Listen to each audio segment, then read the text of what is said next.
Welcome back to the Home Recording Weekly blog. My name is Kern, and as my post describes, it's a loopy world. I've been really rediscovering how fun things can be. Started with some old records and put them on the turntable and brought them into Pro Tools. And I'm not going to show you the whole identify beat routine procedure. There's a bunch of them on YouTube. Highly recommend you watch them. The most important thing to remember is you get the loop as tight to your 4 beats as possible at the start and end, and then write your tempo down, because you'll be entering that tempo in your brand new Pro Tools file as soon as you're done manipulating and slicing it up with Recycle. So at this point I went ahead, brought the loop into Pro Tools, identified the beat, and then saved it as a wave. And then I opened up Recycle.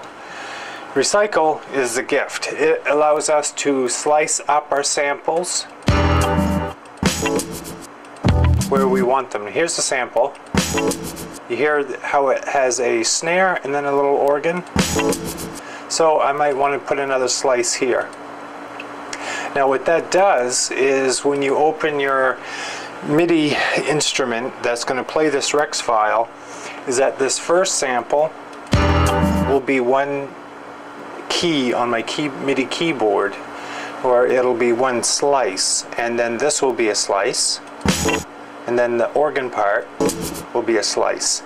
So you go through your whole loop and you slice it up wherever you want one to end and the next one to start.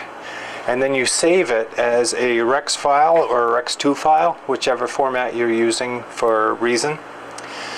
And a Rex file, as I describe in the post, it contains all of this information, the samples, the slices, all of it.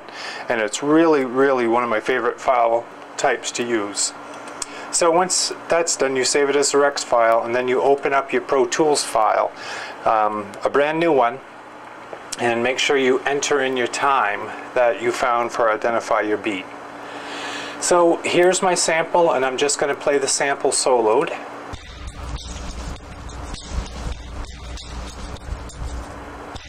Interesting how it died there, and I'll get back to that. And if you notice, it just went up in register, and now it's back. Actually went from an E up to an A, and that was a MIDI file. So in order to get it to change keys and add this missing part where it dies, I'll show you how I did all of that in Reason.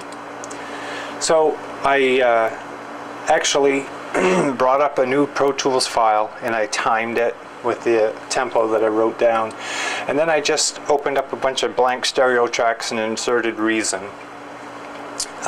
With Reason, I opted to open up some Dr. Rex samplers, and I'm going to show you how this works. What I do is I open up the Rex file that I saved from this whole disco loop that I have. And this is what it looks like right here. As you can see, each slice is represented by a red event. You can also take these events and fire them anytime you want. It doesn't have to go in order. So this is my basic loop, but there was parts of the loop I wanted to change, rearrange, and do crazy things with. One of them is transpose it from the E up to an A.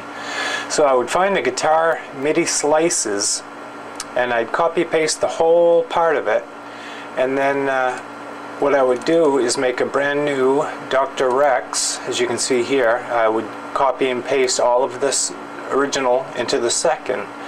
But then I would just take the parts that I wanted to transpose, and you can do it here with transpose your pitch and all of that. So this is only playing the changed slices that I've altered.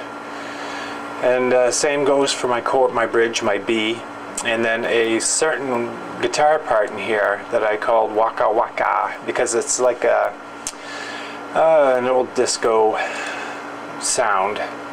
So anyhow, I made sure that every slice got its own, or every slice that needed more work got its own Dr. Rex player. The reason is when I bring it all into Pro Tools, I want them all on a separate track. That way I can refine them even more, and I'll go through that. So now that the loop was sweetened up, I went ahead and I put a bass over it just to bring out the original bass in the old vinyl that was missing. I have a Combinator patch that I like. It's the Ampeg Flip Top. It's actually the first one on the Combinator bass patch that I really, really like. And then I wrote the MIDI for it. Of course, I added some drums over it, just a low kick and a snare. I introduced a vocoding guitar part. I use a redrum to fire the vocoder to trigger it or to modulate it. And then I use a guitar sample here to actually sound once the vocoding is tripped or told to fire. I have a recent blog post that explains all of that procedure, so if you're not sure, make sure you check it out. Lastly, I added a horn trio of a sax, a trumpet, and a trombone, and of course you can see I gave them all some reverb.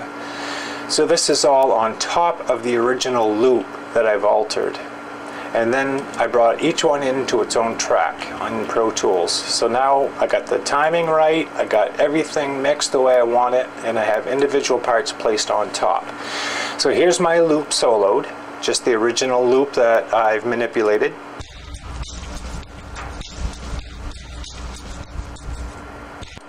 And then here it is with the Waka Waka part. It got its own line here. It's actually from the original loop. I added some reverb, some delay, and then I actually used SFX Machine Pro to give it some more delay and a little bit of wah effect. It just really makes it sound retro. I like that. I went on, here's my vocoding part. Now I'm going to play that alone.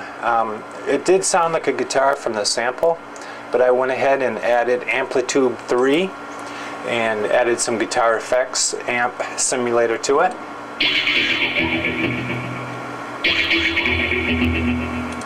And here are the toms and the snare and the kicks all came from a redrum. My bass line, I brought it in, and once it was in Pro Tools I compressed it to make it flat, so I can bring up the overall bass. And then what I like to do after that is treat it like it's a direct in, and I opened up Amplitude's SVX Ampeg plug-in just to bring it more to the front and make it sound like a real bass.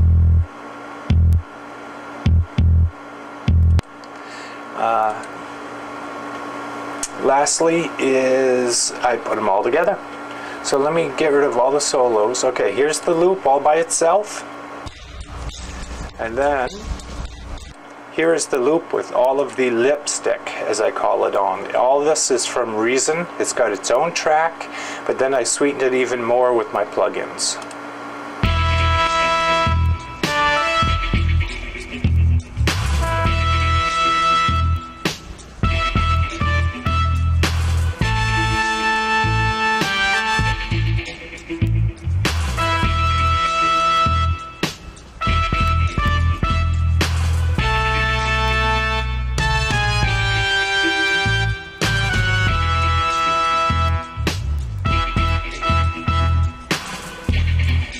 Now the reason I'm showing this, it's not so much a tutorial. I want to get your ideas. Maybe send me your tips on how you like to bring in samples and then edit them. The reason is I like to pass this information on after I've learned it, digested it. Whatever I can do to make other people get creative and start doing these same things, I'm all for it. So thanks for stopping by the Home Recording Weekly blog. Keep those song submissions coming. The next contest, this current one is closed, but the next one has some great prizes. Thanks for stopping by.